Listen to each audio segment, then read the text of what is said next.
Aí nem fala. Todo mundo tem que pedir cartão. Eu acho que a Gabi tem uma pouquinha. Não, e ela ainda fala, repete? Não, tem jeito por isso, peraí. Gabi, teve um dia, Gabi, que eu tentei e eu não consegui. Mas ele deu mensagem, você tem que ver só o que ele faz. Sim, mas assim mesmo, eu não consegui. Apaguei, cara, eu vou falar. Alguém tem aquele aparelhinho de. Só pro senhor, tá? Só pro senhor a gente vai dar esse aparelho. Lugar que é melhor da turma.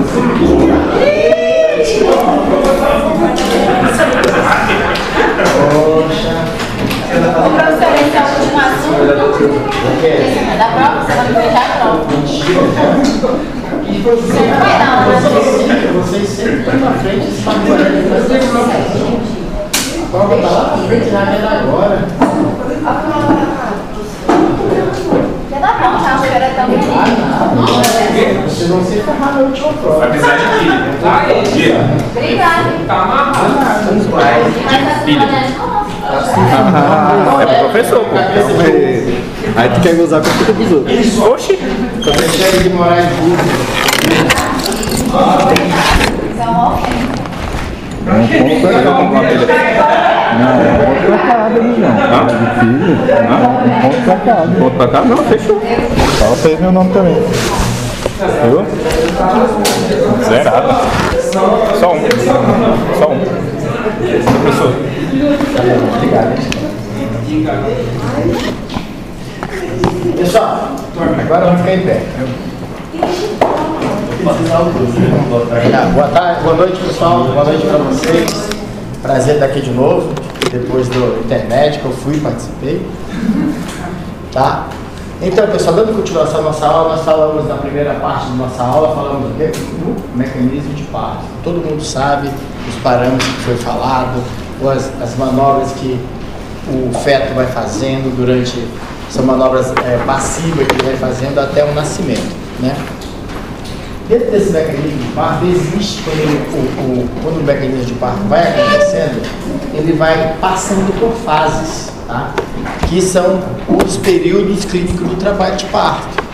E o que é isso, pessoal? O que vai ser esses períodos clínicos? Tá? São o que a gente vai ter que entender? Que o parto em si é caracterizado por vários períodos que a gente tem que entender quanto tempo vai durar cada período, quanto tempo, quais são os cuidados que nós temos que fazer durante essa etapa, tá certo? Então, o parto, como já foi dito na aula passada, é caracterizado por quê? Pelas contrações das fibras miometriais para causar a dilatação cervical e a expulsão do feto, tá bom? Todo mundo sabe que não é normal, é raro você achar, tem pacientes que conseguem ter um parto sem ter dor, que elas falam que não sentiram essas dores todas, tá? Mas a maioria são muito dolorosas, tá? Tá certo? Então, o trabalho de parto ele é dividido, como eu falei para vocês, em períodos. E quais são esses períodos do trabalho de parto? Vai ser o primeiro, o premonitório, tá? O período premonitório, que a gente chama também de período de latência, tá? É o primeiro período que já começa. Esse premonitório são onde os pacientes já começam a reclamar que estão já começam a sentir mudanças. Uma das coisas que a paciente vai referir para vocês é que a barriga dela estava grandona, assim, tá? Ela está sentindo a barriga dela grande, de uma hora para outra ela vai sentir que aquela barriga baixou. Então aquele ângulo daquela barriga que estava aqui em cima, que ela está fazendo até aquela andando na marcha anserínica lá, tipo a marcha de pato, e aquele cai de uma hora para outra a barriga. Quando ela cai, ela vai começar a sentir também, vai começar a sentir que tem as dores lombares, dores pélvicas, essas contrações de treinamento. Quais são o nome das contrações de treinamento? Aqui, ó, baixo transverso começam a aumentar, começam a ficar de maior intensidade, começam a trazer esse maior incômodo para o paciente. a paciente já não tem uma posição para dormir, é aquela paciente que vai referir para você que já sentada dói, deitada dói, com as pernas para cima dói, tudo já incomoda, tá certo? Depois nós temos o período de dilatação, depois que vai o período de dilatação, tá? Que é o primeiro período do trabalho de parto.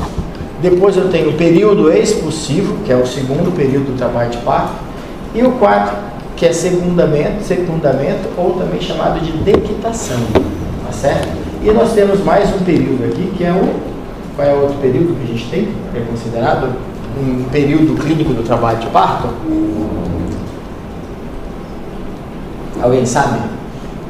Chutar? Eu falei para vocês na aula passada,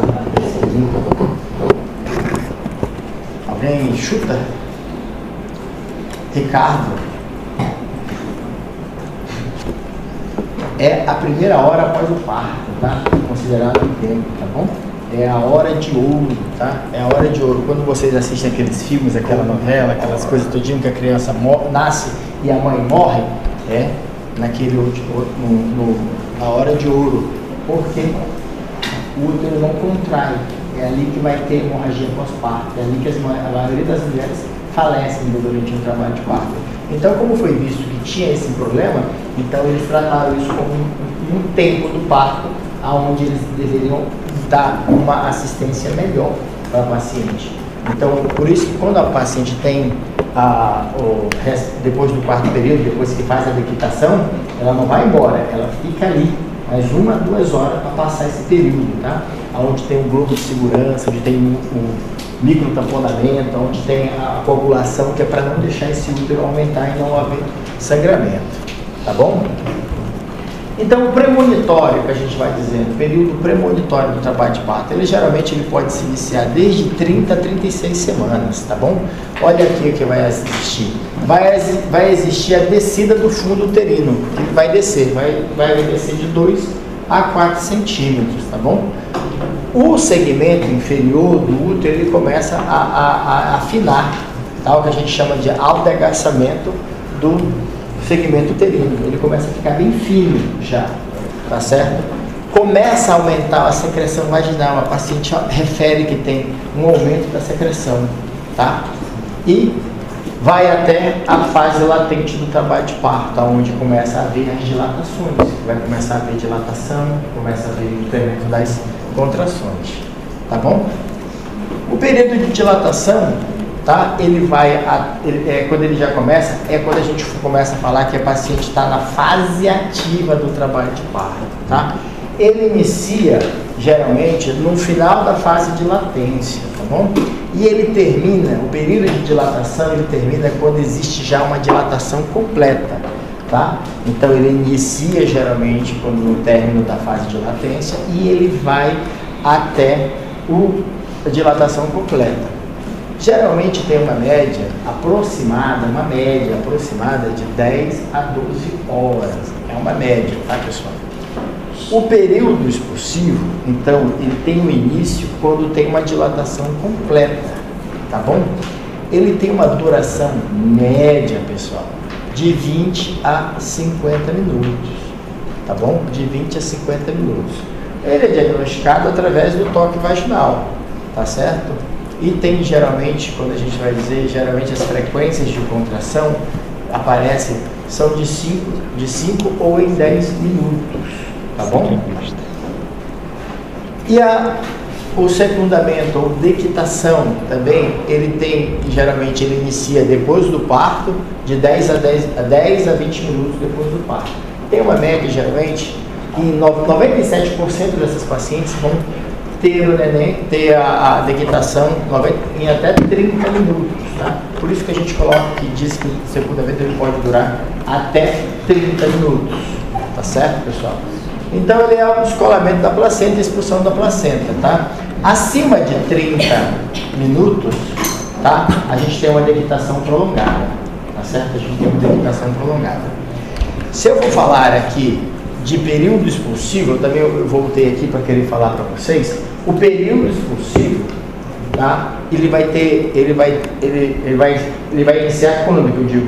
Quando é que eu vou falar que está em período expulsivo? De novo.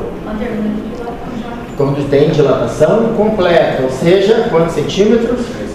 10 centímetros. Então, quando eu vou dizer, ele tem uma média de dura de 20 a 50 minutos, ou seja, até uma hora, ele é considerado normal. Quando eu vou falar que um parto tem um período expulsivo prolongado, alguém lembra? 2 horas, muito bem, mas em quem? 2 horas, tá? Correto, mas em quem? Que paciente que eu vou falar que é 2 horas, esse período de até 2 horas é normal, passou de 2 horas já é prolongado. Hã? Ateno. Quem? Não. Qual é a paciente? Primíparas, não. Multíparas, você é primípara multípara, né? Muito bem. Foi por eliminação. Nas pacientes multíparas, eu posso falar que é até 2 horas. E nas primíparas, até 3 horas. Lembrem-se, se eu faço bloqueio epidural, bloqueio neural, aumenta-se 1 hora para cada paciente, tá? Então, 3 horas, se a paciente está recebendo um bloqueio epidural, ou seja, um bloqueio, na multípara, então, vai ser quantas horas? 3, e na primípara vai ser 4 horas. Muito bem, isso fica gravado na cabeça de vocês. Grave e presta atenção nisso, tá? Bloqueio, faz a analgesia epidural, botam o catéter epidural e vão fazendo. E vão aplicando a anestesia para o paciente não sentir, diminuir as dores, tá bom? Quem perguntou? Da dilatação demora esse período de 10 a 12 horas? Do quê? Da dilatação, sim, no período da primeira fase de dilatação. Assim, rompe a bolsa e 2 horas já tem a criança. Aham. Primeira... Aí a gente vai falar mais pra frente, são fases, tipo de parto que acontece. Vamos ver esse parto se chama parto taquitóxico. São as contrações que são muito rápidas e o período de dilatação são menor a 4 horas. Ela entra em trabalho de parto e são menos de 4 horas. A gente chama ele de parto taquitóxico. Quando eu vou falar da aula de partograma que vocês vão ver, você vai ver com esse tipo de parto. É o parto precipitado que a gente chama. Esses partos são o que acontece, geralmente as contrações são tão fortes e a paciente tem uma pelvis tão boa que a dilatação acontece muito rápido, em até 4 horas dá. Mas os pacientes sofrem bastante porque muita contração e sai abrindo tudo. E as crianças, geralmente, o RN, recém-nascido, sofre bastante também porque ele vem passando de qualquer jeito. Tá? E são dos partos que mais causam laceração. Tá? Mas também o resultado é rápido. Nasceu, já saiu, pronto, nasceu, já saiu. Se você fez o manejo certinho ali, às vezes vai minimizar a laceração, vai minimizar tudo, nasceu e nasce rápido, ligeiro. Tá bom? Eu tive uma paciente que chegou assim, desculpa, foi a paciente, a melhor paciente que eu já tive até hoje na minha vida. Foi essa paciente, eu falo dela para todo mundo. Eu fiz um toque na paciente, ela estava com 5 centímetros. Aí ela já tinha 4 filhos, era o lindo dela. Ela me conhecia, lá em Guajará-Mirim, né? Aí eu fui lá examinei, ela falou, não, você está com 6 centímetros ainda, vai demorar um pouco aqui, acho que vai demorar umas 2 horas ainda para nascer, pelos cálculos que eu fiz, multipla, vai dilatar aqui mais ou menos 1 centímetro, 2 centímetros por hora para ela, que já tinha bastante filho, já tinha 4, né? E vai dar aqui 2 horas, eu falei, vai dilatar essa paciente. Aí eu passei, falei, não, vai demorar um pouco. Aí eu saí, quando passou uns 20 minutos, levei ela toda nua. Assim, ela me encontrou aqui, tipo, aqui era as camas onde ficava o PPP, a sala de parto era pra lá, e aqui assim no intervalo era o repouso. Aí ela gritou lá, me ajuda, e saiu toda nua. Aí eu saí pra olhar, quando eu olhei, encontrei com ela. Rapaz, o que foi, mulher? Ela falou, bora, segura da minha mão. Bora que vai nascer sim. Agora tá me arrastando. Eu falei, rapaz, para, né? Bora. Vem cá, rapaz. E ela saiu me arrastando. E te juro, saiu com a mão. Ei, para, não vai nascer agora. Fica aí, bota a luva, calça a luva, esse menino vai nascer agora. Aí subiu mesmo a menina aí. Eu falei, tá com 7 ainda. Eu falei, não, fica aí, que não vai nascer, vai nascer agora. Eu falei, que nada, mulher. E aí eu falei, não vai, quando eu vejo naquela cabeça aparecendo, eu segura minha câmera. coloquei a luva e o menino quase que cai. Eu peguei o menino aqui, tudo, já saí. E lá em Guajará, nessa época era sobreaviso, então se tinha parto, você ficava no hospital. Se não tinha parto, você podia dormir em casa, né? Que ano? Era 2008. Aí eu peguei, tirei a luva, já arrumei o parto, tchau, pra casa. Foi nos partos, até hoje que eu falo que eu fui dormir, passei a noite inteira em casa, né? Mas pela rapidez. E a paciente que já era acostumada, dilatada, então já pegou. Os partos dela todos eram assim desse jeito. Então ela já sabia que quando chegava assim, ela só fazia força e nascia. Tá bom? Oi? Essa questão do motivo era Não entendi. Entra no período aqui expulsivo. Nos períodos expulsivos. Ó, porque assim, as mulheres que já têm filho, o parto o período é menor entre ela ter filho, conseguir ter o parto, tá? Então, se eu tenho um período expulsivo, geralmente, numa paciente que já teve filho, então esse período vai ser bem menor, porque a pelve já está maleável, o canal de parto já está mais maleável. Então, por isso que quando eu digo que o período expulsivo é prolongado, quando ele passa no período prolongado, eu tenho que fazer alguma coisa. Se eu deixar sem fazer alguma coisa, essa criança pode nascer, pode entrar em sofrimento. Então, eu não posso deixar que esse passe, entendeu? De 2 horas. 2 horas em quem? Nas multíparas e 3 horas nas primíparas. Se tiver analgesia, é 3 horas nas multíparas e 4 horas nas... Muito bem. Tá? Nesse período a bolsa vai estourando. Ixi, há muito tempo. E a criança vai ficar ali 2 horas sentada? Sim, não tem problema não, porque ela está ligada no cordão. O líquido ele tem a função, o líquido amniótico ele tem a função, ali como vocês vão ver, é para deixar a criança protegida, mas esse líquido, geralmente ele pode se romper antes do parto, ele pode se romper e ficar sem nada de líquido, pode sair tudo, e não tem problema nenhum. O importante é que não tenha compressão do cordão. A bolsa rompe, não? A bolsa depende, existe bolsa que rompe antes do parto, que a gente chama de quê? Ruptura prematura das membranas, e geralmente depois vem o parto. E tem do trabalho de parto, que ela se rompe normalmente, tá? Ou geralmente no período que ela vai se romper espontaneamente, às vezes tem paciente que já chega ali no período expulsivo e começa a dilatar quando está a criança já saindo, que a bolsa rompe. Outra já rompe ali com 8, 6 centímetros sem problema nenhum, tá bom? Aqui, ó, a gente acaba vendo aqui a representação das placentas, da dequitação do placentário.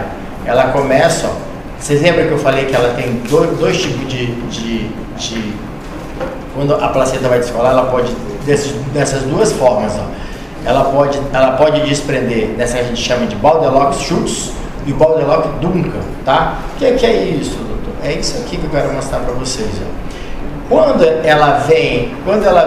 Quando a dequitação é central, ó, sai o cordão. Olha aqui, ó, presta atenção, vou mostrar para cá, ó, para ficar para cá, para ficar melhor. Olha para cá. Deixa eu ligar aqui. Agora.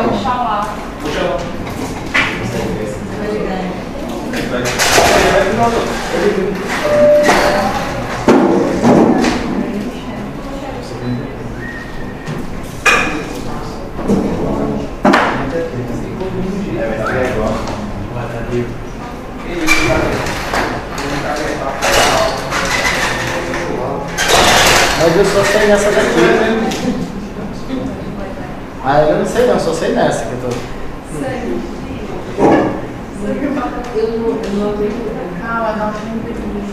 Parece que ele dança.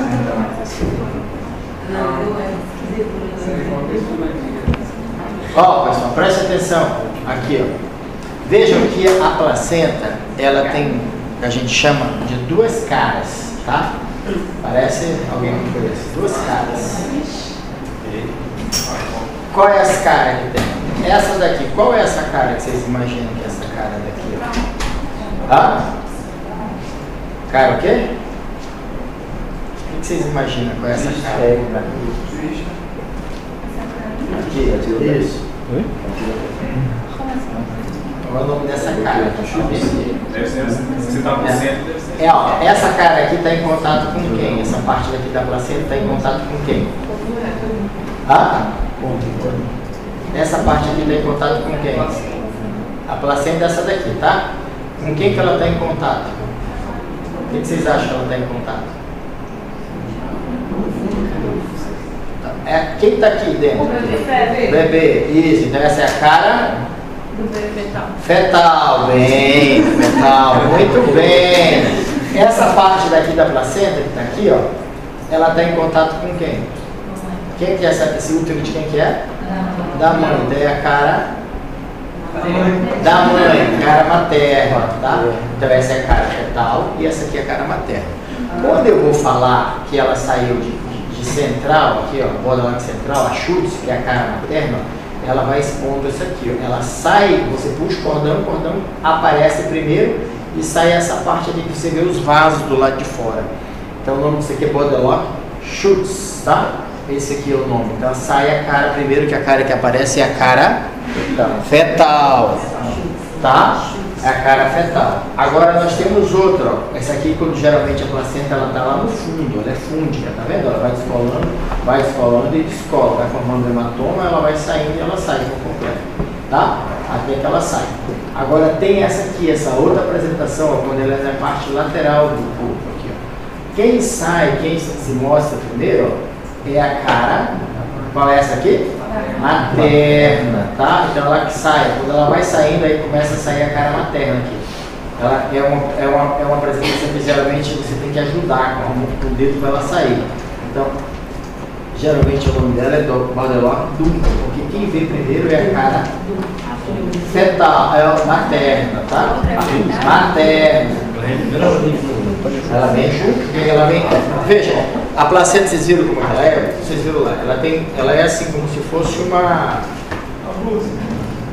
Porque ela vai cobrindo, mas ela tem duas capas, assim, redondo, parece uma pizza. Vocês entendem?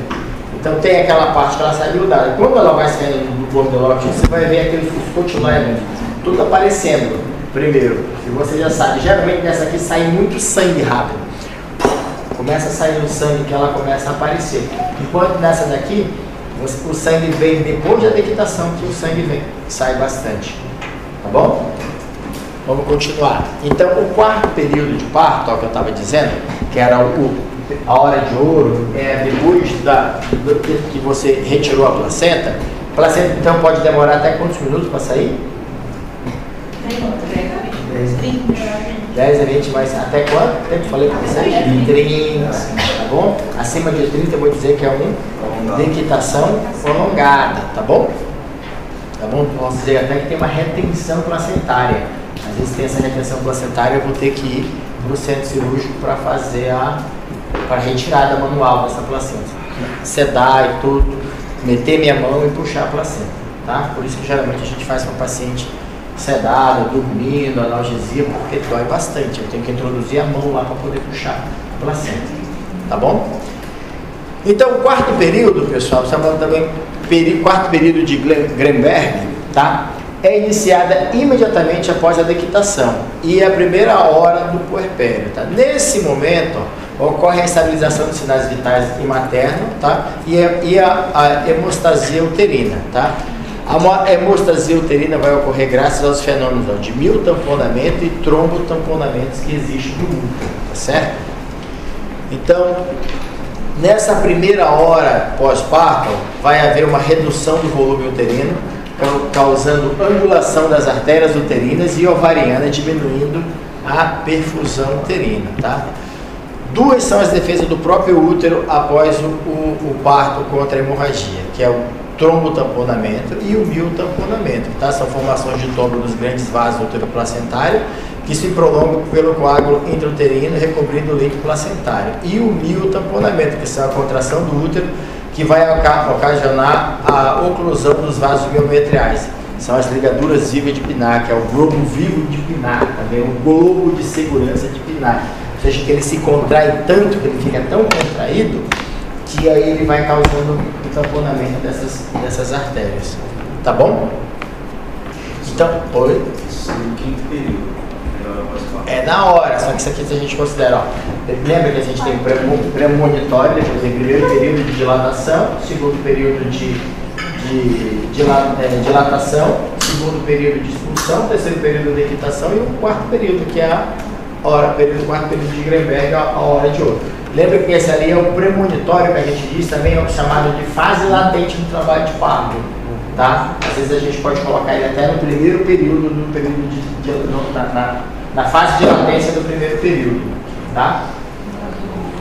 Então, assistência ao parto, pessoal. Então, agora vocês entenderam que o parto é se dividido em fases. Quantas fases a gente pode falar? 4. Período de dilatação, tá? Vamos lá. Dilatação, vamos colocar. Vai falar mais um premonitório. Vamos incluir o premonitório para que a gente vai ficar bem bacana. Vamos colocar o premonitório para ficar na cabeça de vocês no período de latência do trabalho de parto, tá bom? Então a gente vai dividir o primeiro período de dilatação em 2 períodos, primeiro de latência e fase ativa do trabalho de parto. Tudo bem até aí? Então quando eu falar assim, eu tenho um diagnóstico de trabalho de parto, grave na cabeça, anotem que é pergunta de prova, já vou dizer. Então vai ter que ser, para dizer, quando é que essa parte, quando que eu posso dizer que uma paciente está em fase ativa do trabalho de parto? Vamos lá, se vocês lembram. Quando minha paciente tem 4 centímetros de dilatação, tá? 4 centímetros de dilatação, ou vamos colocar assim, melhor ainda, mais de 4 centímetros de dilatação, tá? Mais de 4 períodos de dilatação, 4 centímetros de dilatação, 2 contrações em 10 minutos, forte, de 50 a 60 segundos, tá bom? Então, se eu tenho o quê? Dilatação do colo do útero, mais de 4 centímetros, que está essa definição da Febrasio, tá? Mais de 4 centímetros, 2 contrações em 10 minutos, fortes, de 50 a 60 segundos. Tudo bem? Aí eu vou dizer que ela está numa fase ativa do trabalho de parto. Tudo bem até aí? Tá? Depois eu venho para um período, depois esse período, aí eu entro na fase ativa do trabalho de parto, essa fase ativa do trabalho de parto vai até quantos centímetros? 10. Depois do 10 passa para que período? Expulsivo, tá? Que é o expulsivo, para que vocês fiquem na cabeça de vocês. O período expulsivo tem uma média de quanto tempo que eu falei para vocês? De 20 a 50 minutos, né? Vamos deixar de média 1 hora, tá bom? 1 hora, podendo, tá? Quando eu vou dizer que se ele chegar a mais de 2 horas numa multípara, eu vou falar que está em quê? Período expulsivo prolongado, tá? E numa primípara mais de 3 horas, prolongado, tá? Se tiver uma analgesia, vai para ser para quanto tempo? 3 horas na multípara e 4 horas na primípara. Tudo bem até aí? Dequitação, vamos colocar 30 minutos, tá? Até 30 minutos, vai ficar bacana, até 30 minutos. Então eu posso esperar até 30 minutos. Geralmente tem a maioria delas, pessoal, de 7 a 10 minutos já sai a placenta, tá? Mas só que a gente tem aquele período de tolerância que dá todo mundo. Agora, 97% das pacientes, até 30 minutos, dequita a placenta. A placenta sai. A fase ativa do trabalho de parto é a fase da dilatação. Fase de dilatação. Porque existe também o que a gente chama de... Vocês vão ver quando chegar na maternidade, vocês vão ver que a gente vai falar muito que o paciente está em pródromo de trabalho de parto. Pródromo de trabalho de parto. A gente vai falar que o paciente, quando ele está em pródromo de trabalho de parto, ele vai ficar, a paciente começa a sentir dor, ela já tem contrações irregulares, ela tem, às vezes, uma contração que vem forte, mas ela vem de 10 em 10 minutos, ou de 15 em 15 minutos, tá? Ou de meia em meia hora ela tem as contrações fortes, você vai tocar ela, já tem expulsão do tampão mucoso, tá? Com 1 a 2 centímetros ali, e aquela paciente está, então você diz que ela está na fase do pródromo de trabalho de parto, ou na fase de latência do trabalho de parto. Fala. Professor, na dilatação é 2 contrações e 10 minutos. Isso. Forte testagem, De 50 a 60 segundos. E Tá? no É a período, forte que a gente aí no chama. período exclusivo é 3 contrações. Não, aí aumenta, entendeu? Aí a gente não tem. A gente vai dizer que as contrações ela podem aumentar.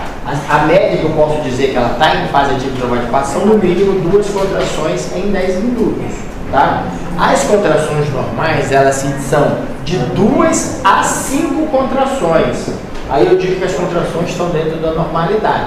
Acima de 5, eu já digo que as contrações elas já têm o que a gente chama de taquissistolia, ou seja, que são as contrações acima disso. As contrações acima de 5 contrações em 10 minutos, o que ela vai causar? Causa um sofrimento fetal, porque não dá tempo da criança voltar ao coração. Porque durante uma contração, o que acontece com o batimento cardíaco fetal? Ele diminui.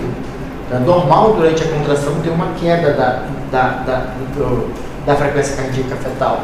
Mas aí quando passa esses 50, 60 segundos, o útero volta a relaxar e o coração volta a trabalhar normalmente. Entendeu?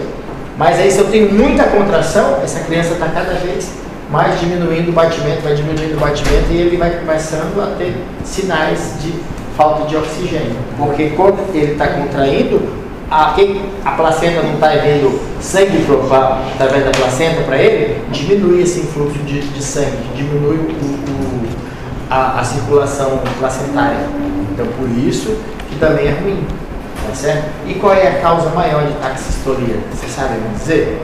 Ou seja, de muitas contrações, mais de 5 contrações em 10 minutos. Alguém saberia me dizer? Não. Alguém saberia me dizer o que poderia fazer que tivesse esse útero contraísse mais de uso de drogas? Muito bem, mas qual droga? Ocitocina. E quem vai usar essa ocitocina? Quem que vai usar essa ocitocina? Quem que vai fazer? Quem que vai mandar colocar essa ocitocina? Não, quem que manda? A mulher que manda coloca a ocitocina em mim? Não, quem que manda? De forma errada. Hã? O GO que vai fazer isso? O GO, ele que faz. Então o nome disso é o quê? Iatrogenia. Então vai lá o médico, passa a citocina para essa paciente e vai embora. Fala assim, ele... E deixa a paciente. O que ele tem que fazer, nesse caso? Somente ir lá, diminuir o soro, fechar o soro, as contrações normal. Tá? Então isso quem produz? Ginecologista. É o que acontece que vocês vão vendo, por isso que está aí um monte de processo, um monte de coisa, a gente vai tendo agora todo mundo com seus planinhos de parto e tudo isso, porque vai os médicos ginecologistas, obstetras, vão lá, bota soro em todo mundo, indiscriminado, de qualquer forma, e tá lá os pacientes não, sofrendo, não, eu não quero isso, não quero meu plano de parto, não quero que me toque, não quero isso, não quero aquilo, eu quero meu cachorro perto de mim, eu quero tudo isso, quero mas por causa desse tipo de coisa. Quem faz é o médico obstetra, que vocês vão vendo. Bom, e agora a gente vai falar da assistência em trabalho de parto. Então vocês viram as fases do parto todinho, o que vai ter que ser feito em cada fase. Porém, tem condutas que a gente vai ter que fazer em cada parto. Então, na assistência ao parto, trata-se de um momento ímpar na vida da mulher, isso todo mundo sabe. Todo mundo só nasce uma vez, né? Então é um momento único, você pode transformar aquele momento na melhor coisa da vida dela, como também você pode transformar aquilo no pior evento da vida dela, que ela vai se lembrar daquele nascimento pro resto da vida.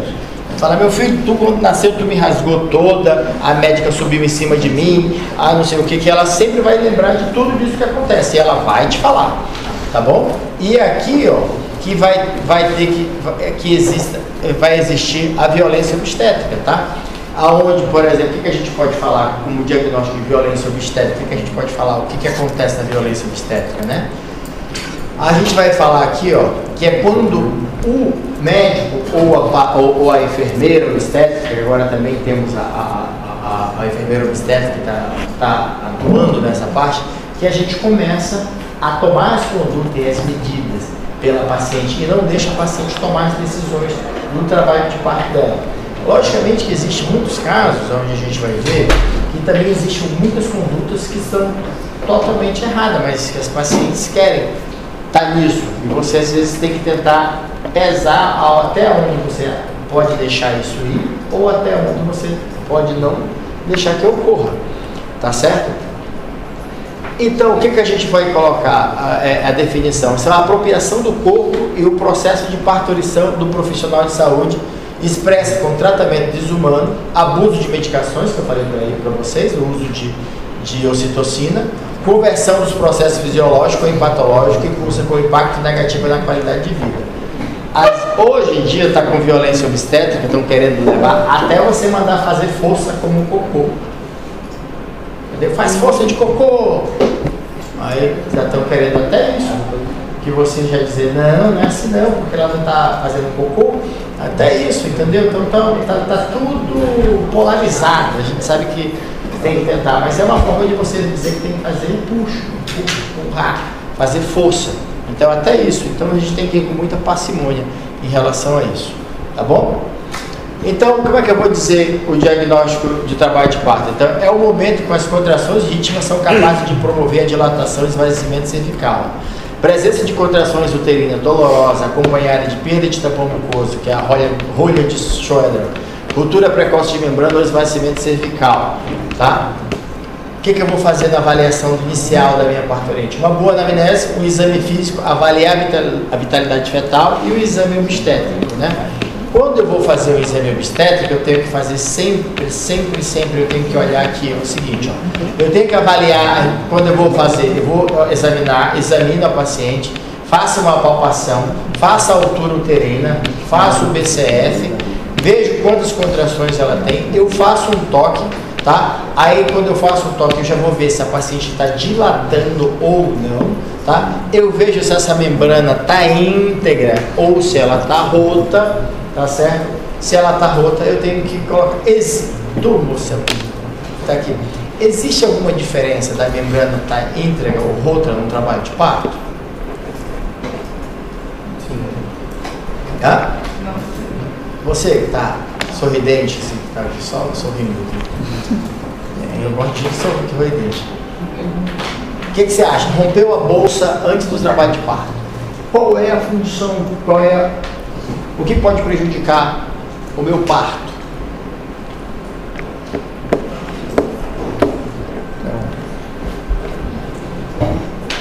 Tu? Eu? Mano. O que vocês acham? Tem alguém agora? Nada. Sim, aí não tem problema nenhum. Mas o que eu posso dizer assim? A partir de quando eu posso falar que pode haver problema? O que vocês acham? Pode ficar prolongado? Isso. Quando que eu vou falar que está prolongado essa rotura da membrana? Vocês se imaginam? 12 horas. 12 horas. 2 horas. 2 horas. Pouco.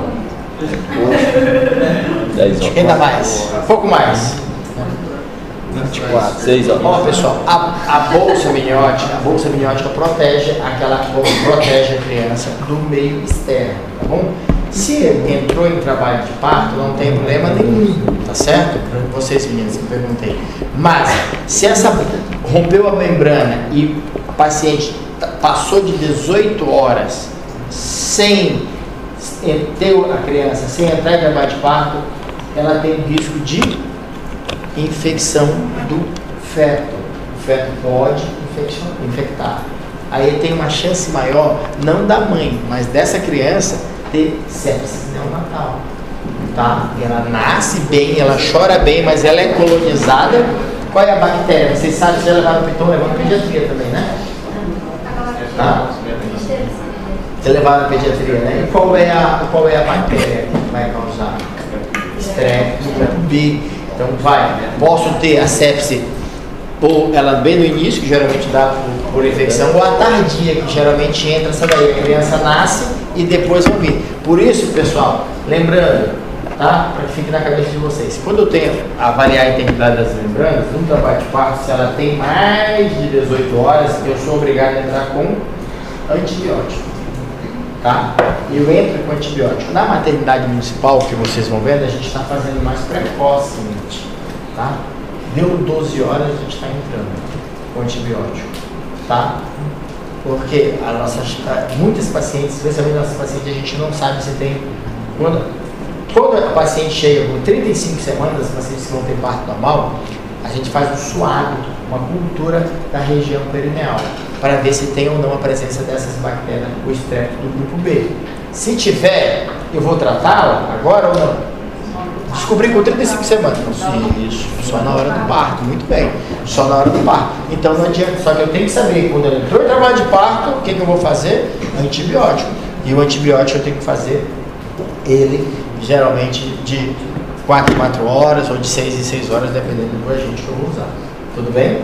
Só para que fique na cabeça de vocês. Tá?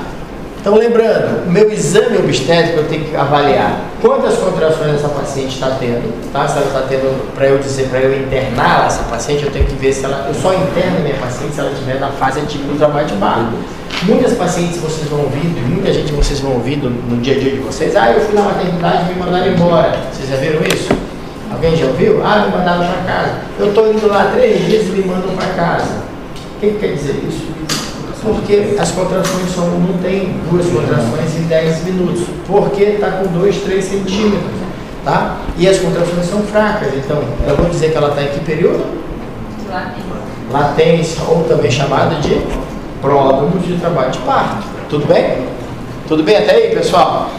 Posso seguir? Alguém já ouviu falar disso? Sim.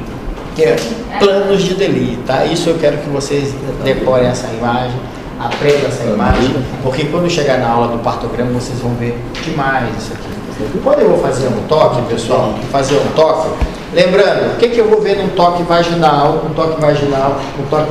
obstétrico? Quais são os 5 parâmetros que eu vou ver? Vamos lá, todo mundo comigo? Alto.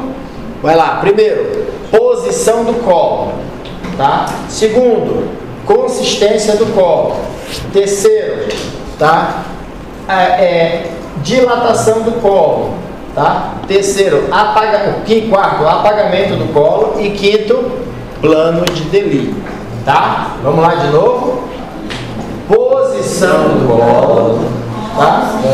Consistência do colo, dilatação, apagamento e plano de Delis, tá certo?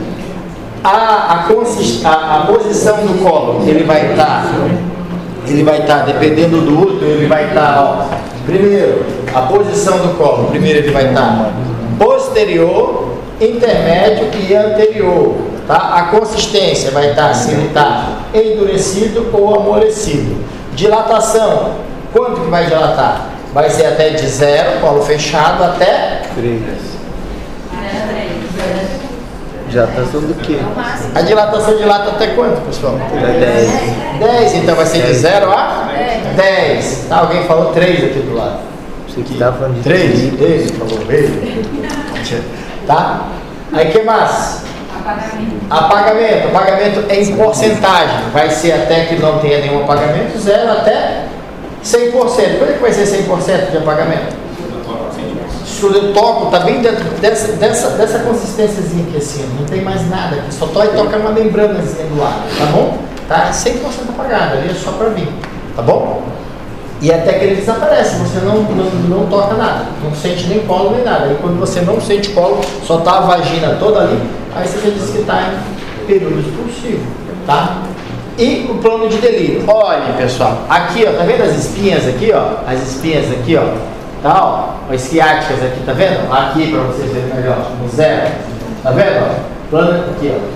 Quando essa cabeça tá lá em cima e eu toco a parte média da cabeça aqui em cima, mais ou menos, ó, a gente vai dizendo aqui na parte central, ela tá lá, ó, tá alta ainda. Quando ela vai baixando, ela vem -3, -2, -1 até que chegue em 0. Quando aqui já tá, quando geralmente a cabeça tá aqui em plano 0, geralmente ela vai estar com dilatação completa, tá bom? Dilatação completa. Aí daqui ela já vem +1, +2 e +3. Quando eu digo que ela está com +3, essa criança vai estar, esse feto vai estar famosa coroando. Quando alguém falar que está coroando, ela está ali, ó, passando do +3, ó, e está saindo. Então lembrando, para fora é positivo, para dentro é negativo, tá? Lembre disso aqui. Quando a gente faz um toque, a gente sempre procura essas espinhas isquiáticas, tá bom? Você toca lá, você vai no dedo procurando para achar, para saber se a cabeça fetal está mais alta ou se a cabeça fetal está mais baixa. Tudo bem? Esses 5 que você falou são dos estágios da avaliação, por exemplo, não parte Não toque obstétrico que eu vou fazer com a avaliação. Aí eu vou fazer o meu índice de Bishop para ver também, tá? Mas é outra coisa que eu não vou entrar nisso aí quando a gente vai fazer maturação cervical, tá? Oi? Pensa esse apagamento. Apagamento é o seguinte, A gente vai o colo geralmente, vocês viram como era o colo? O colo é um colo grosso, aqui eu vou mostrando um colo grosso. Ele é bem grosso e ele acaba diminuindo o comprimento, ele vai até que ele desaparece, por isso que o nome dele é apagamento. Ele vai até que some o colo. E quando ele vai se dilatando, ele vai diminuindo o comprimento dele, até que ele desaparece. Tá bom? Por isso quando chega em 10, ele não existe mais. Tá certo? Os exames laboratoriais que a gente geralmente vai pedir, tá? Vai pedir o tipagem sanguínea, RH e grupo ABO, vai pedir a sorologia e vai pedir um hemograma, tá bom? Durante a assistência ao primeiro período, tá? Qual é o primeiro período que a gente vai ver? Quando eu já internei a paciente, o que eu vou ter que fazer? Primeiro período de dilatação, não é? Então, ó, eu vou ter que orientar minha paciente da postura dela, tá certo? Eu vou ter que orientar minha paciente que postura ela vai ter, que posições ela vai ter que ficar, o que ela pode fazer, o que ela não pode fazer. Se eu tiver a oportunidade de ter analgesia, eu vou dizer para ela a partir de quando eu vou fazer a analgesia, tá? A analgesia de parto, pessoal, as pacientes chegam lá, você só faz a analgesia de parto quando está com mais de, alguém sabe? Quantos centímetros eu posso dizer que está analgesia de trabalho de parto? Tu que está fugindo? 4? Não. 8? 10? 6. Faz a hora chega. Por que não pode fazer quando ela chega, pessoal? Por quê? Por que do chiclete? Pode parar de dilatar. Hã? Parar de dilatar. Por quê? Perdão, desculpa, quase muito velho. Por quê? Porque pode período de dilatação? Não. Porque quando a paciente começa a ter analgesia do trabalho de parto, geralmente ela não começa a sentir as contrações. E quando ela tem as contrações mesmo, às vezes ela vai fazendo força, ela vai se ajudando, vai indo. Então aí quando ela não sabe que endureceu nem nada, ela não faz força e o parto demora. Por isso eu tenho um período, por isso que eu tenho uma fase para fazer. Tá certo? Tá bom, pessoal? A amniotomia aqui, ó, que é a bolsa, isso aqui diferente, a amniotomia é diferente da bolsa rota, tá? Quando eu falo em amniotomia, é eu que estou indo lá e fazendo, ó, rompendo a bolsa, tá? Aí eu vou fazer, ó, geralmente a gente chama de ruptura artificial da membrana amniótica, com a intenção de acelerar a progressão do trabalho de parto, tá bom? A amniotomia. A amniotomia é controversa, somente que ela reduz 1 a 2 horas do trabalho de parto. Tá? Como eu sei que ela reduz 1 a 2 horas de trabalho de parto, eu faço sempre 8 centímetros. Bateu 7, 8, eu vou lá e rompo. Por que eu vou lá e rompo?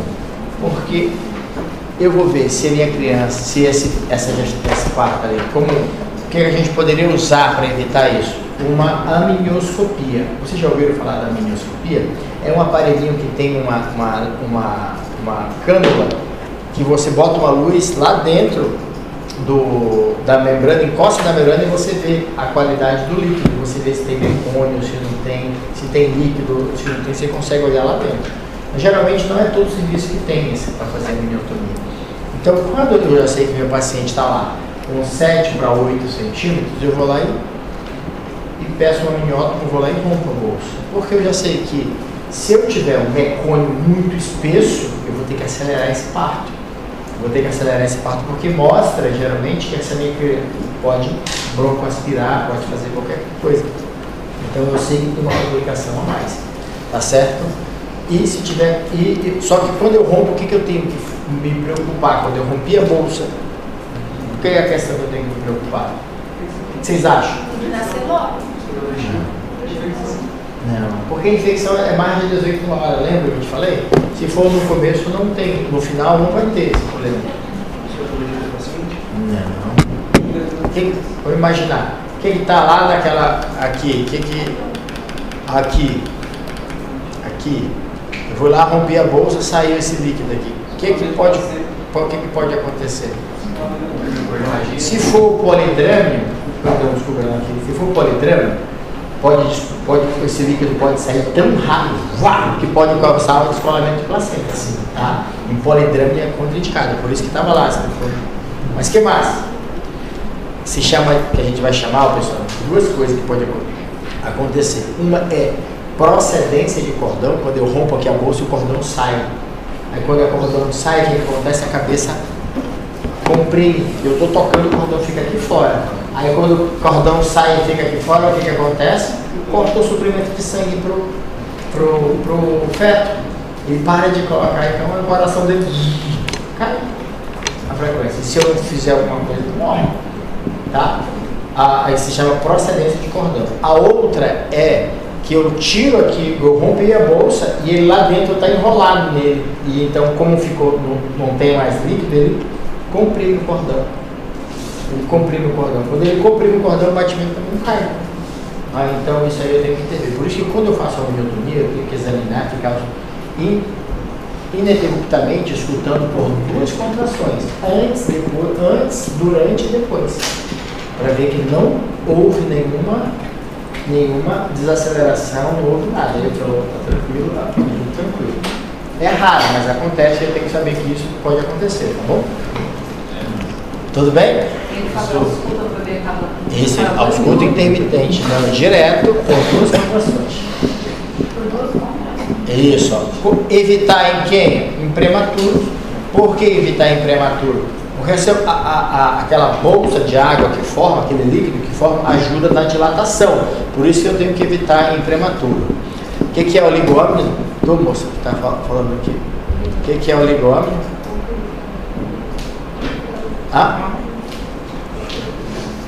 O que é oligômeno? Pouco líquido, muito bem. E a apresentação pélvica também. Se vier um parto de apresentação pélvica, também não posso fazer, porque ele tem que dilatar. Porque o que acontece? Quando vem a apresentação pélvica, não tem o polo cefálico que é menor, vem o glúteo, vem a região pélvica, todo dia de lá, então ela não consegue dilatar totalmente. Quem vai dilatar é o líquido que está ali na frente, que é a funila, tá bom? Por isso eu tenho que evitar, tá bom? Contraindicado também quem sorologias positivas, como hepatite B, C e HIV, porque risco de transmissão para o bebê, feto, tá bom? Ó, o risco que eu tenho de prolapso de cordão, tá, especialmente em polidrame, quando ele está muito alto, tá certo? A posição, assistência do parto, ó, melhor posição geralmente é verticalizada, com dorso elevado, pelo menos 45 graus. Semi-sentada, a paciente pode querer ficar na posição de cócoras, tá? Em qualquer lugar. Eu sempre tenho que evitar a posição de litotomia. Qual é a posição de litotomia que vocês viram? Ela deitada, totalmente deitada, com as pernas para cima, tá? Essa posição eu tenho que evitar. Mas se ela ficar em um ângulo de 45, o parto sai muito bem. Pouca ou nada de laceração, porque você está segurando, tá? Diferente, mas a paciente agora está querendo ficar em pé, querendo ficar de cócoras, as lacerações são grandes, mas facilita para ela, né? Mas são cada laceração uma mais feia que a outra, porque não dá para tu ficar segurando, né? Entendeu? Sai rápida para ela, mas complica, depois tem que fazer tudo. Então, e assistência ao segundo período? O segundo período é o chamado de expulsão. O que eu tenho que fazer? Ó, os puxos, tá? Quando não acontece espontaneamente, só pode ser encorajado com a dilatação total, tá? Se não acontecer, porque os puxos, geralmente, aquela mulher fazer força, geralmente ela vem sozinha, espontânea. Quando vê a mulher está fazendo sem nem você pedir, a contração vem, ela já vem fazendo força. Se não acontecer isso, em algumas pacientes não acontece, você só pode insistir para que quando você sinta que a contração veio, para mandar ela fazer a força, quando tiver dilatação completa. Antes disso, se acontecer, o que vocês acham que vai acontecer? Não, antes da dilatação completa, se eu falar, vai a paciente começar a fazer força, ela vai fazer um cefalohematoma, o que a gente chama também de bossa, tá? Cefalohematoma, que é um tipo de complicação, e a bossa, que forma um líquido, né? Tem a criança, você já viram aquelas crianças que nascem com aquela bolona assim na cabeça? Vocês já viram? Alguém já viu? Que a criança, vocês vão pegar e você passa até aquela, o que foi? Ela afunila. Não vê que a cabeça se molda para passar? Então ela vai se moldando e às vezes faz o que a gente chama de bossa, que é um acúmulo de líquido ali, com o tempo ele vai desmanchando, mas é para se moldar para o canal de parto. Tá certo? A vitalidade fetal, eu vou auscultar os batimentos cardíacos fetais de 5 minutos ou imediatamente durante ou após uma contração uterina. É o que a gente chama de ausculta intermitente, tá? Eu vou auscultar de 5 minutos antes da contração, na contração e depois. Passou 5 minutos de novo. Ausculto antes da contração, durante a contração e depois. Tá certo? Em alguns centros, pessoal, que existe a sedação, que você faz a sedação, a analgesia, todos eles vão ter cardiotocografia contínua. Tá? Todo parto é com cardiotocografia contínua. Tá certo? Que aí não precisa disso, é um aparelhinho que é grudado na barriga da mãe e tem no monitor. Tá? Todo tempo você está vendo ali o batimento. Entendeu? Então as pacientes estão lá. No Brasil não tem, mas nos Estados Unidos e Europa, todos os partos são com cardiotocografia contínua. Tá? Porque lá não tem esse negócio de levantar e sentar lá e o médico determina, que fala que vai acontecer, vai fazer isso daquela forma. Não tem essa questão, então estão todo monitorizado. Todo monitorizado, parto, tem analgesia, tem tudo, anestesista e é todo monitorizado. Desumanizado mesmo. Entendeu? Mas todos têm.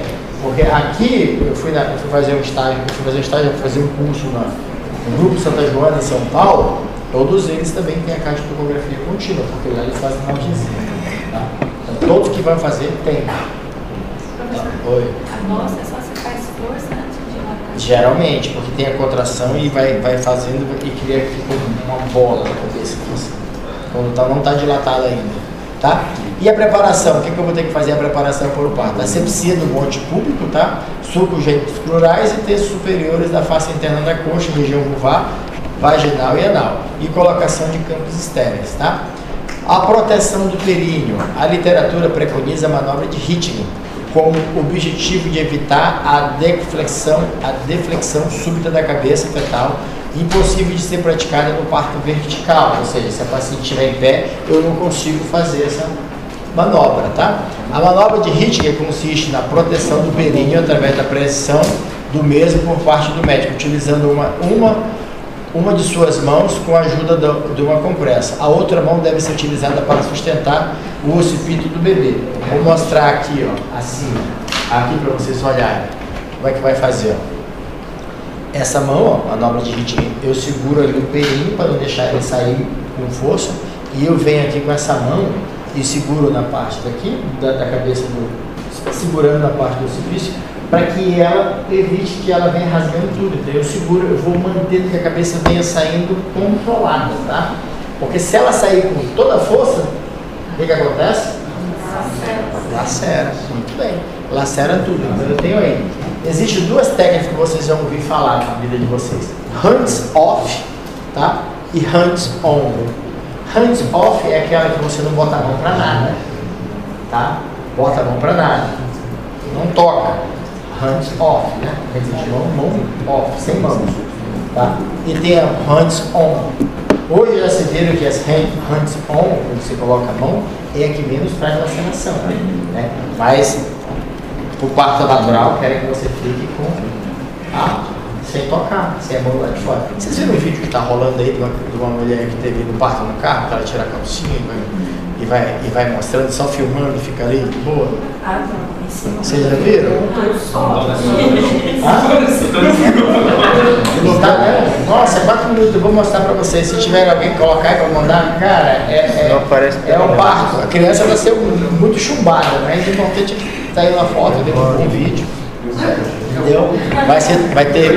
Vai ter problemas mentais depois, vai querer ser torcedor do Flamengo, entendeu? Você quer retardado. Não tem nenhum flamenguista aqui, né, Guilherme? Vai ser como, professor? Como evitar a laceração. O objetivo dessa manobra é evitar esse aqui é evitar a laceração. Eu estou protegendo o períneo aqui, ó. Tá? Tá bom? A hands-off é que você não toca, não quer toque para nada. É uma fonte que tem você não tocar. É aquele que assim, deixa o paciente fazer tudo. Isso, faz tudo, entendeu? E tem o hands-on, onde você segura e faz que ela não venha. Tá bom? Ó, pessoal, a episiotomia, ou também chamada de a periniotomia, tá? Objetivo: reduzir a laceração do canal de parto e evitar trauma no esfíncter anal. Indicações, quando eu vou fazer. Ela não é proscrita, tá? Ou seja, ela é permitida. Mas quando que você tem que fazer? Quando tem sofrimento fetal, a progressão lenta do trabalho de parto, tá? Ou seja, o período expulsivo prolongado, passou da época, então você tem que fazer, porque senão essa criança pode acontecer dela ter um sofrimento fetal e um dano neurológico, tá? Ameaças de laceração de 3º ou 4º grau, ou quando tem uma distócia de ombro, também chamada de biacromial, tá? Quando eu tenho uma macrosomia fetal e um parto, quando eu vou fazer o uso de parto instrumentalizado, quando eu vou fazer o quê? Um fórceps, um vaco extrator. Então eu posso fazer uma episiotomia, tá? Essa episiotomia também não é boa, não é mais realizada, que é a mediana. Por que ela não é mais realizada? O que vocês acham aqui, pessoal? Por que eu não realizo mais essa daqui? Olha a chance desse correr mais um pouquinho, ó. Né?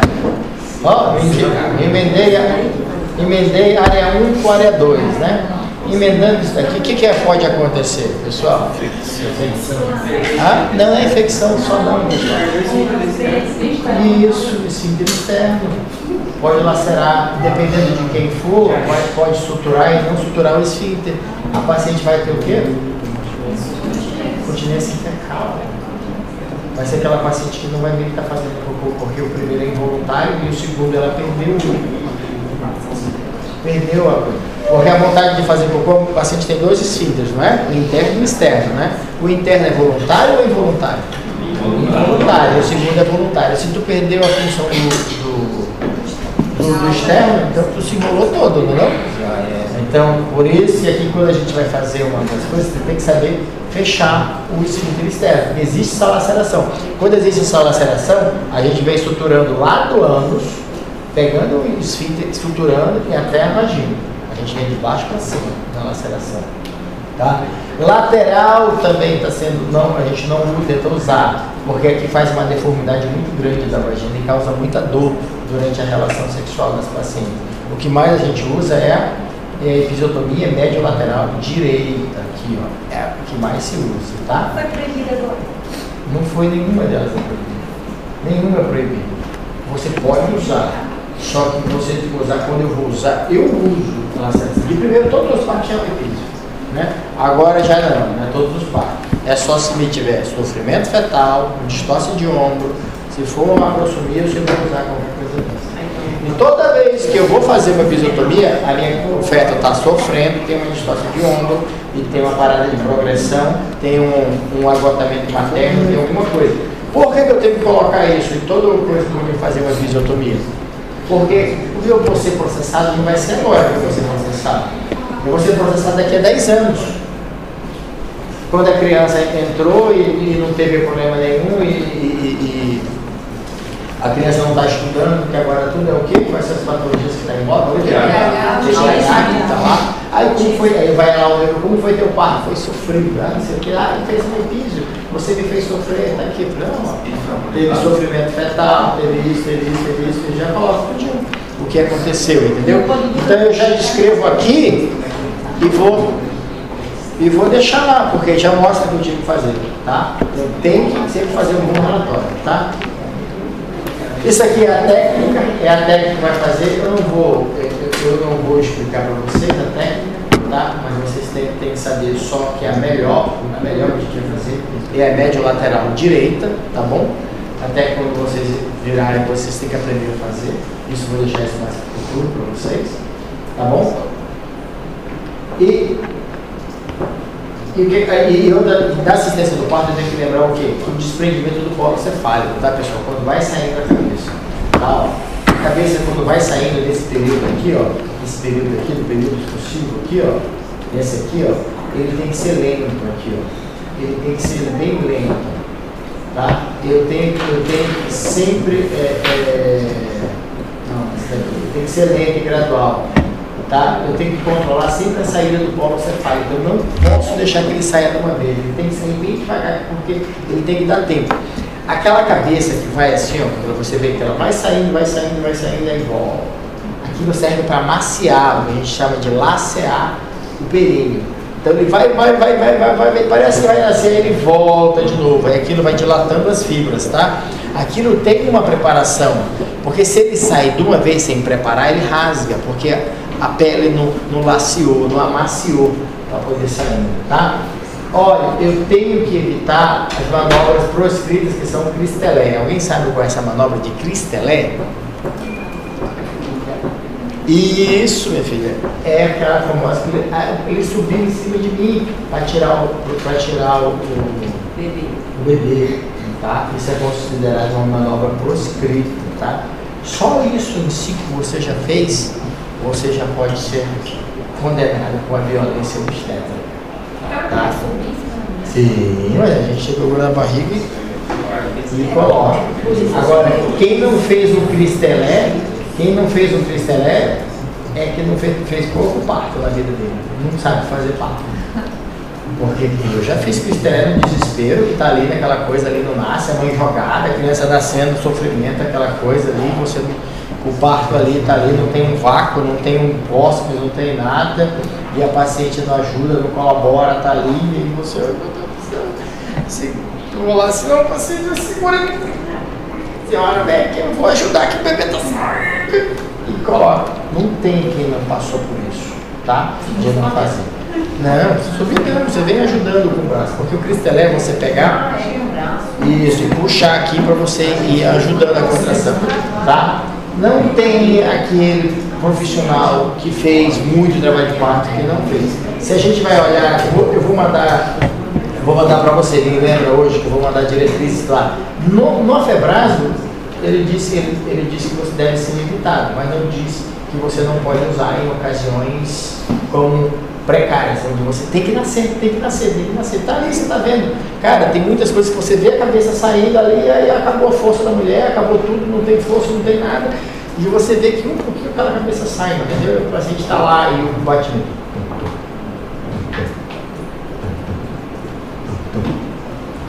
Você fala agora, mais próximo.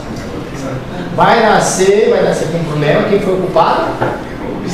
Eu.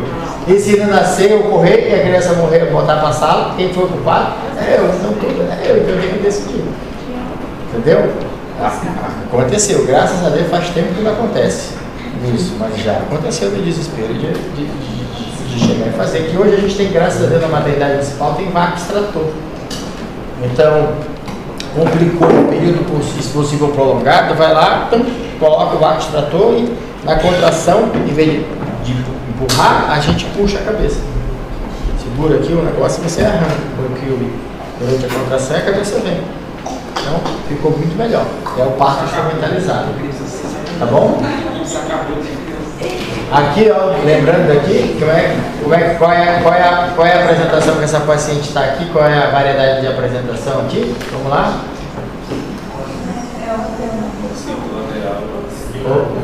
Occipito, esquerda. Ele está olhando aqui reto, né? Então vai estar o quê? Occipito lateral o quê? Anterior. A do meio o quê? Transversa e posterior. Lembra? Tá olhando pra cá, tá reto aqui. Posterior. Ó, aqui, ó, tá olhando pra cá. Ó. Tá olhando de lado. Então, se tá olhando de lado, vai estar aqui pra baixo. Se a cabeça tá lá, tá olhando de lado, vai estar aqui, ó. Aí ele vai virando. Depois ele vem pra aqui.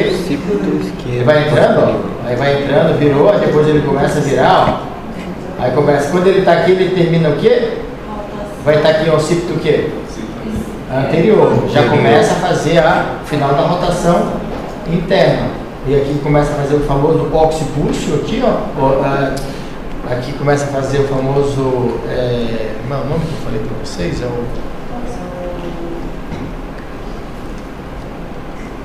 hipomócleo. A gente vai chamando o hipomócleo, que ele começa a fazer essa força aqui para poder ajudar. e começa a nascer.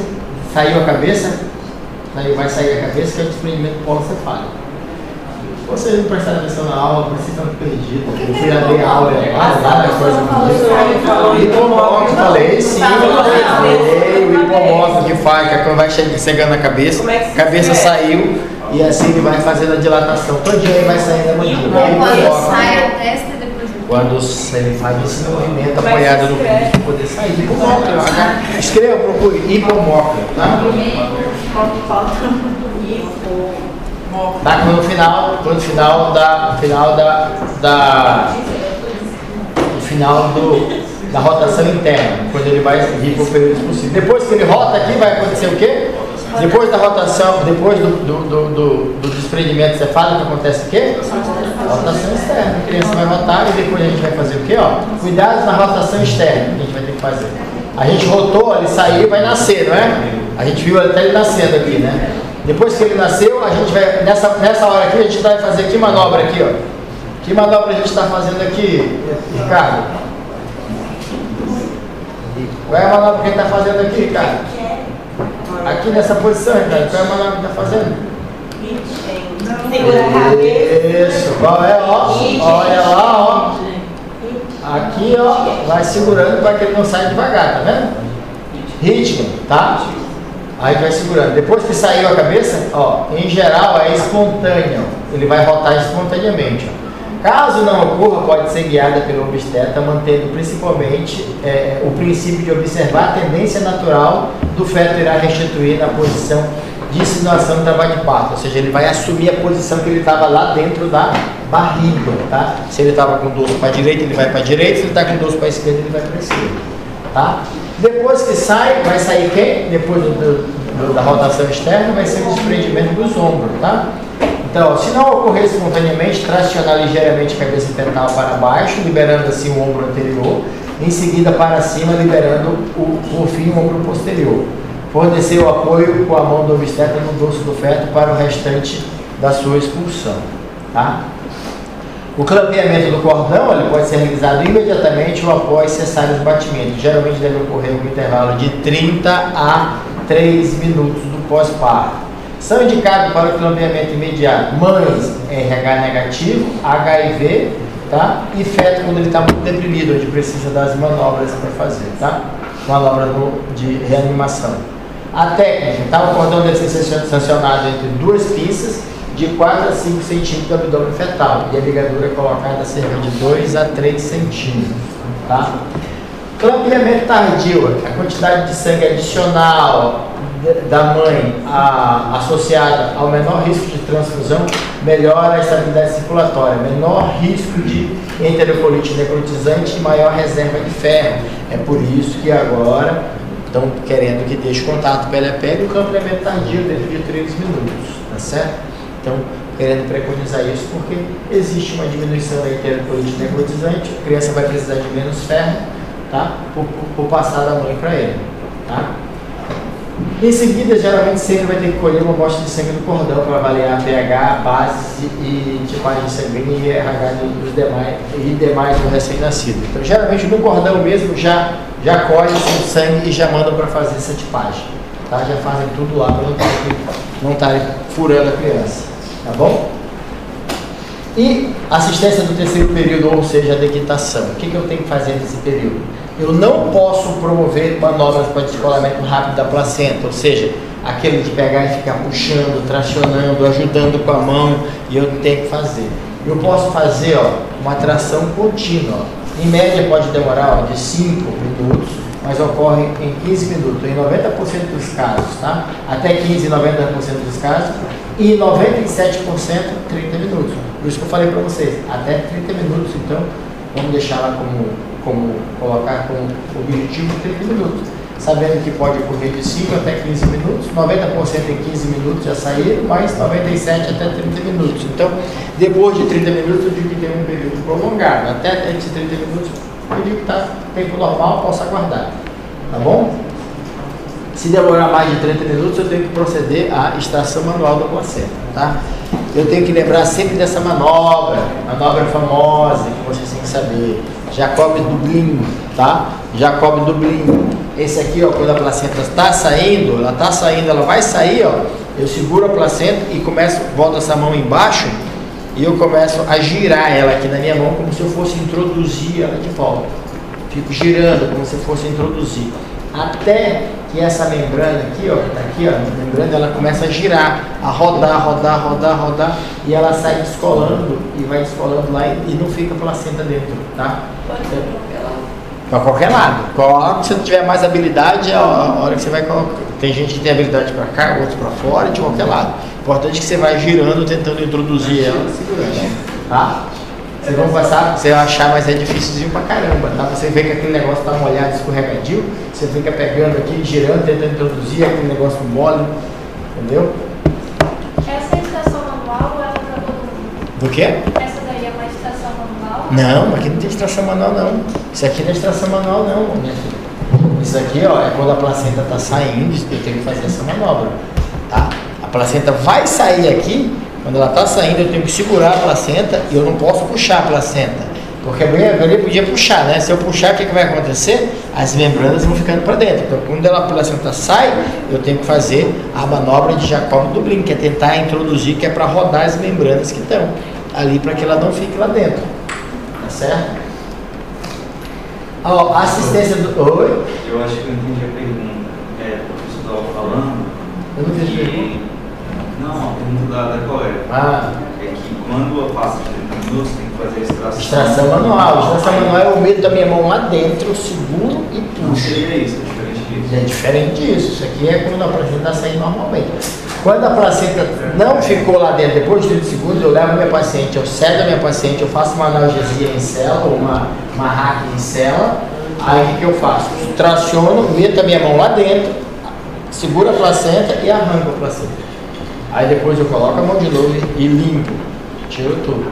Só que não dá para você fazer isso com a paciente sem analgesia, porque ela vai muita dor, tá? Aí você tem que fazer isso, levar para o centro cirúrgico para fazer. Isso é tão comum e normal, você fala assim, nossa, colocou uma mão lá dentro, saiu um bebê lá de dentro. Entendeu? Naquele momento.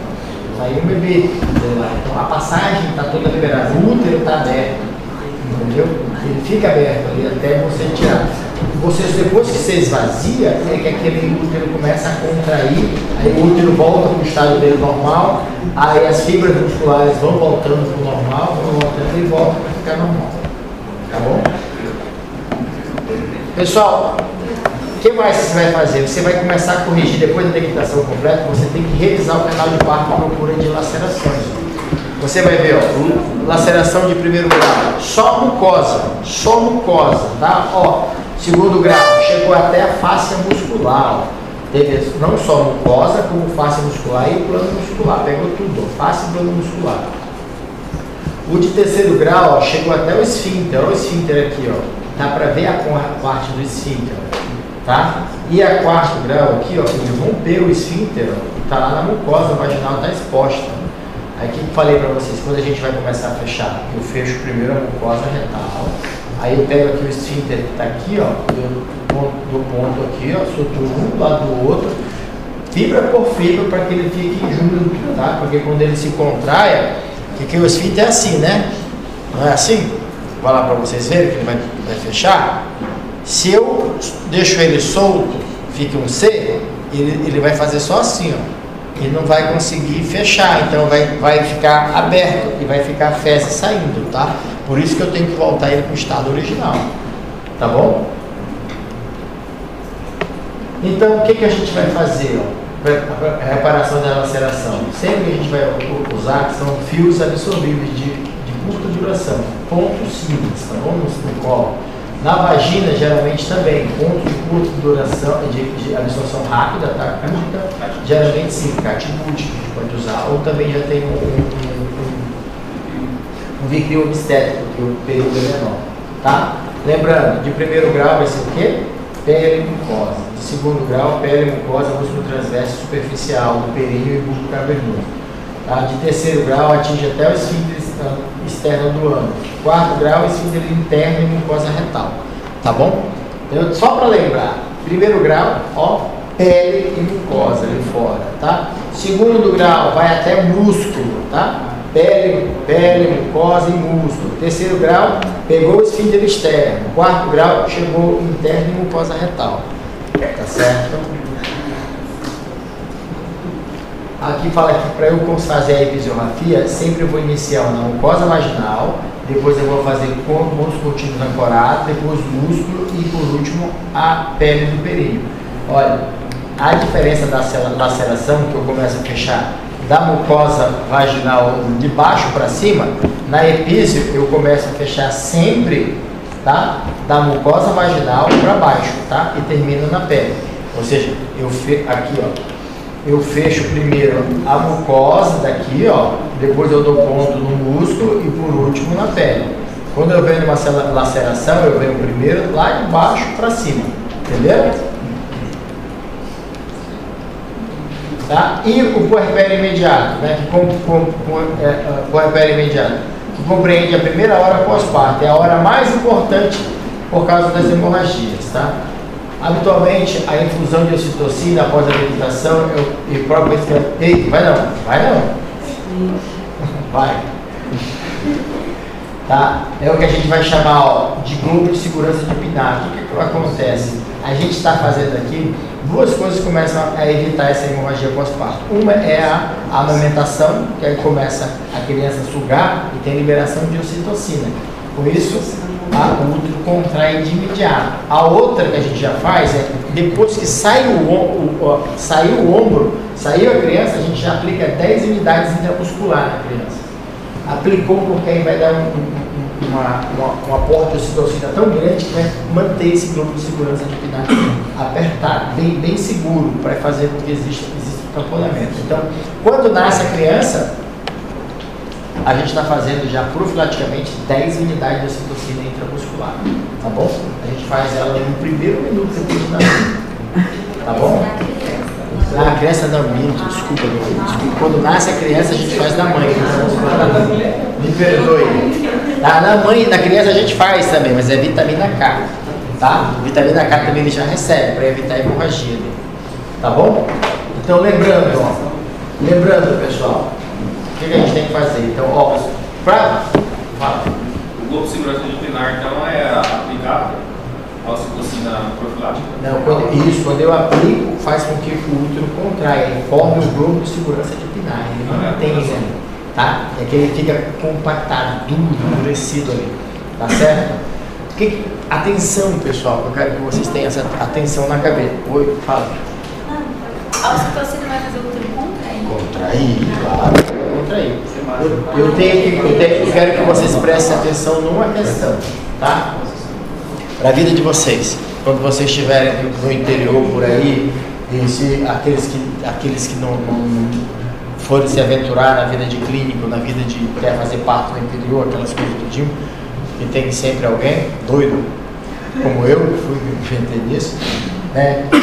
Quando eu tenho um parto onde eu já estou usando altas doses de ocitocina, eu estou lá fazendo indução, estou usando ocitocina naquele parto, quando nasce, geralmente os receptores de ocitocina da musculatura do útero estão todos impregnados de ocitocina. Então, quando eu faço a ocitocina, geralmente eu não tenho contração, os receptores já estão impregnados. Então, esse útero não contrai bem. Quando eu tenho umas barrigas muito grandes de criança gemelar ou um polidrame, o útero fica com as fibras musculares muito distendidas, também não tem força de contrair e fazer. Então me deu mais hemorragia pós-parto. Então eu tenho que ter muita atenção nisso, tá? Então, por isso que quando nasce a criança, eu tenho que fazer a ocitocina o mais rápido possível. E se a hemorragia continuar e tiver esse útero saindo hemorragia aqui, eu tenho que já fazer outras medicações, como é o caso que a gente vai falar, né, na aula de hemorragia pós-parto, mas eu tenho que falar para vocês do uso do metilhemoglobina, também chamado de Metergin, que eu vou fazer intramuscular. Se não contrair, eu posso usar também o bisoprostol, na dose de 800 a 1000 microgramas via retal, tá? Via retal. Eu empurro na paciente via retal 4 comprimidos ou 5 comprimidos, que é para fazer. Enquanto isso, eu estou fazendo uma manobra chamada de onde eu coloco a minha mão dentro da paciente, ali eu tenho que colocar com tudo, ela vai ter que sentir dor, eu coloco minha mão e traciono o útero, tá? E isso até estancar, eu coloco minha mão e seguro o útero e prenso o útero aqui, até que a contração comece a voltar, porque se eu não fizer isso, essa paciente morre muito rápido, tá? Então, geralmente, se a paciente começou a hemorragia, vai tendo hemorragia pós-parto, vai começando a sangrar, tá? Geralmente, no trabalho de parto, a mãe perde até 500 ml de sangue, tá? Durante a cesariana, ela vai perder até 1000, tá certo? Até 1000 ml, até 1 litro ela perde. Então, se eu passo disso, às vezes o sangramento do útero é tão rápido, tá? É tão rápido que não dá tempo de eu ficar fazendo as coisas estancar. Então eu tenho que segurar onde está saindo o sangue, onde ele está jorrando. Então às vezes eu faço a famosa manobra de Hamilton, que é essa que eu coloco a minha mão, deixo a minha mão fechada e com essa minha mão eu venho no útero aqui, ó, e coloco ele imprensando ele aqui, tá? Até que a medicação comece a fazer efeito. Começa a fazer efeito, e esse útero começa a contrair, tá? Lembrando, partos onde eu tenho útero grande, gemelaridade, macrossômicos e onde eu estou usando muita ocitocina, porque os receptores ficam tudo impregnados, tá? Então, eu já sei, o parto é grande, a criança é grande, tudo isso, eu já sei que eu tenho que, quando chegar para nascer, eu já tenho que estar aqui com medicações feitas. Geralmente quando é assim eu já pego, quando eu vejo que eu estou com a minha criança que é grande, eu estou usando ocitocina, eu já deixo o acesso venoso, onde está passando a ocitocina, e em vez de fazer intramuscular, eu já pego aquela medicação e já faço 10 na veia direto. Ocitocina, para tentar segurar. E já deixo também o metergine para fazer intramuscular. Tá bom? Dúvidas? Essa era a nossa aula de hoje. A próxima aula que a gente vai falar vai ser a questão da monitoração do trabalho de parto. Então a gente já vai fazer o segmento. A próxima aula vai ser sobre de partograma, onde a gente vai aprender a fazer o partograma, e a próxima vai vir as distócias, tá? A gente vai fazer os partogramas e a distócia. Não sei o que vai cair, não sei até onde vai cair na prova, mas isso aqui tem conteúdo pra caramba pra prova de vocês.